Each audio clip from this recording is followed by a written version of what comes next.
Proclamação do Evangelho de Jesus Cristo, segundo Mateus. Glória a vós, Senhor.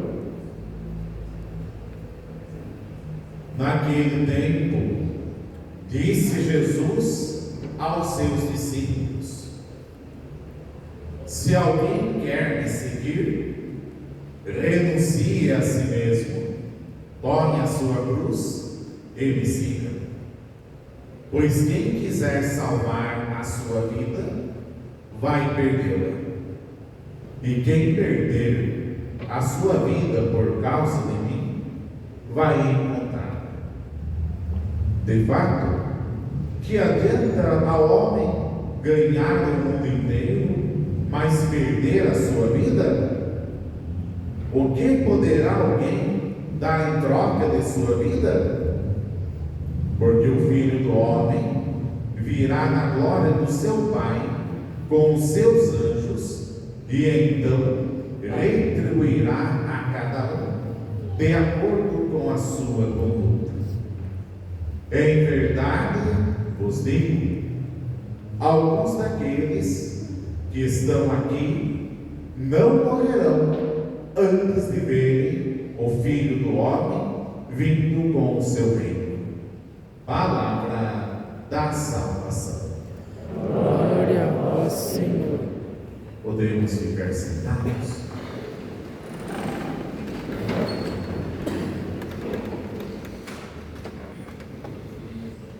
Irmãs e irmãos, a história do povo no Antigo Testamento sempre foi marcada por momentos de trevas e momentos de luzes.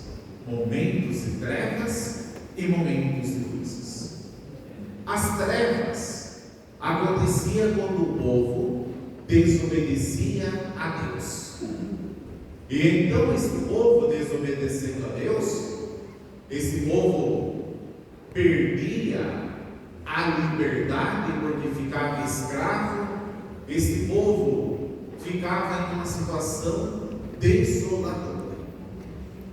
E teve um momento muito triste da história do povo de Deus, que é o momento em que esse povo, estando tranquilo lá na terra prometida, começou a abandonar a Deus, e então pessoas inimigas tiraram o povo da terra e levaram o povo para um momento de escravidão. Esse povo ficou em um lugar chamado Babilônia. E lá na Babilônia, esse povo, vivendo como escravo, começou a reconhecer que aquilo que eles estavam passando é uma consequência da desobediência a Deus. E então eles diziam o seguinte: foi porque nós abandonamos a Deus que nós estamos vivendo esta situação. Mas Deus não desanimou desse povo. Deus continuava olhando para o povo. E o texto que nós ouvimos aqui, da nossa primeira é um profeta falando que Deus iria restaurar o povo. E aqui diz: o Senhor há de restaurar a grandeza de Jacó, assim como a grandeza de Israel, pois os ladrões os saquearam e devastaram suas videiras. E Deus, Ele fez isso. Ele prometeu que iria restaurar o seu povo, e assim Ele fez. Deus suscitou naquele tempo um homem, Ciro, e este Ciro entrou lá na Babilônia, resgatou o povo e colocou o povo de volta na terra prometida. Para que serve essa leitura para todos nós, minha gente? Esta leitura serve para todos nós, a fim de que nós entendamos que o nosso Deus, Ele nunca quis a derrota do seu povo. Ele nunca quis o fracasso para o seu povo. E foi por isso que Ele também enviou depois o seu Filho para que nós fôssemos vencedores, para que nós não vivêssemos como derrotados e escravizados pelo pecado. O mesmo Deus que libertou o povo no Antigo Testamento por dois momentos, porque libertou quando o povo estava escravo no Egito, e libertou quando o povo estava escravo na Babilônia, é o Deus que também liberta a todos nós por meio do seu Filho amado. Da mesma forma que Ele restaurou naquele tempo aquele povo, pela vinda do seu Filho, nós também fomos restaurados.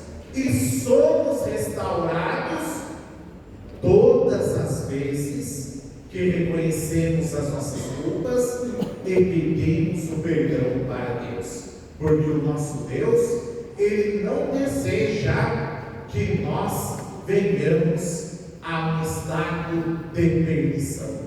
Ele quer que todos nós nos salvemos. E por isso que Ele já garante a salvação por meio de seu Filho, restando a cada um hoje dar uma resposta positiva para uma salvação já dada. E aí vejam bem, quando nós falamos de salvação já realizada, salvação dada, meu irmão e minha irmã, é dentro desse contexto que nós, então, para recebermos essa salvação que já nos foi concedida, vamos ter que fazer as nossas renúncias. E é por isso que o nosso Evangelho diz aqui: se alguém quer me seguir, renuncie a si mesmo, tome a sua cruz e me siga. E por que Jesus está falando isso? Porque, minha gente, a cruz, para a história da salvação, ela tem dois significados. O primeiro significado da cruz é evidente, que é o significado do sofrimento, o significado daquela situação que Jesus passou, e que para nós representa todas as dificuldades que nós teremos para dizer sim para Jesus. Então, isso é o primeiro significado: as dificuldades, as situações adversas que nós iremos enfrentar ou enfrentamos para dizer sim para Jesus. Este é o primeiro significado da cruz. O segundo significado da cruz, minha gente, vai passar pelo simbolismo do amor. E por que eu falo simbolismo do amor? Porque quando nós olhamos a cruz, nós vemos que a cruz, ela tem duas hastes. Ela tem uma haste horizontal e ela tem uma haste vertical. E vejam bem, a haste vertical, ela liga o céu e a terra. A haste horizontal, se nós formos observar, ela liga um irmão a outro irmão. E aquilo que une, minha gente, é o amor. Então a cruz de Cristo, ela liga o céu e a terra. A cruz de Cristo liga um irmão a outro irmão. Então, a cruz, além de ser um sinal das dificuldades, um sinal das dores, um sinal dos sofrimentos, a cruz, ela é também um sinal do amor, porque a cruz, ela representa a união. E aqui então podemos entender o seguinte: quando Jesus diz aqui, se alguém quer me seguir, renuncie a si mesmo, tome a sua cruz e me siga, nós podemos entender que ele está falando desses dois simbolismos: o simbolismo das dificuldades, o simbolismo dos sofrimentos, mas também o simbolismo do amor. E nós então temos que entender, minha gente, que renunciar a si mesmo e tomar esta cruz significa aceitar a Jesus com todas as dimensões que nós sabemos que Jesus carrega em si. A dimensão do sofrimento, mas também a dimensão do amor. E somente aquele que assume essas duas coisas será capaz, minha gente, de viver com o Senhor lá nas alturas. E por quê? Porque foi assim que aconteceu com Jesus. Jesus, ele assumiu o amor para a humanidade, e junto com esse amor para com a humanidade, ele assumiu também o sofrimento.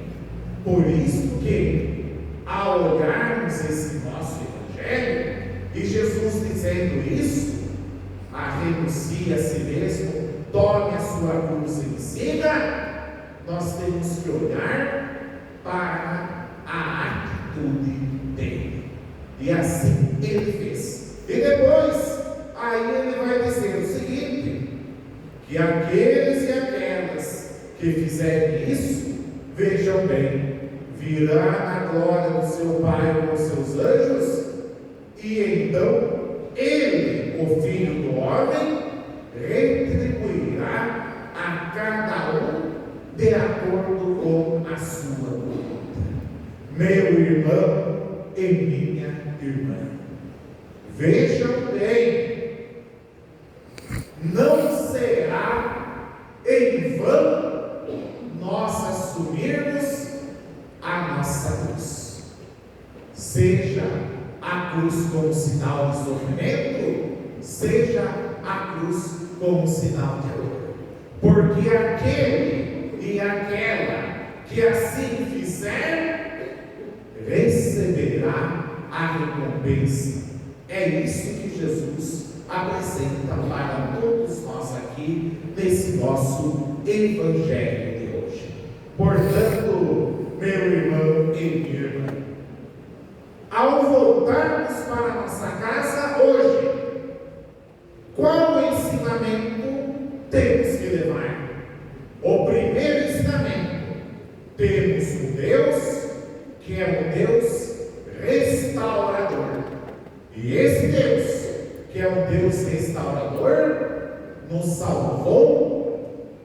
enviou o seu Filho para todos nós. Então, Deus já fez a parte dele.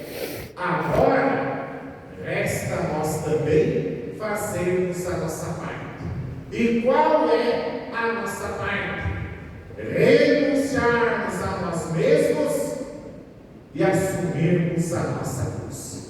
Cruz como sinal de sofrimento, sinal de entrega, mas também sinal de amor.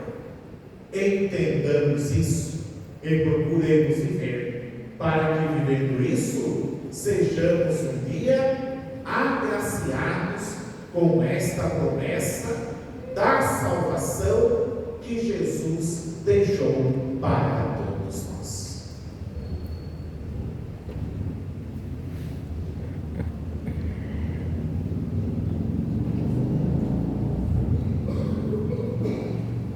Vamos ficar em pé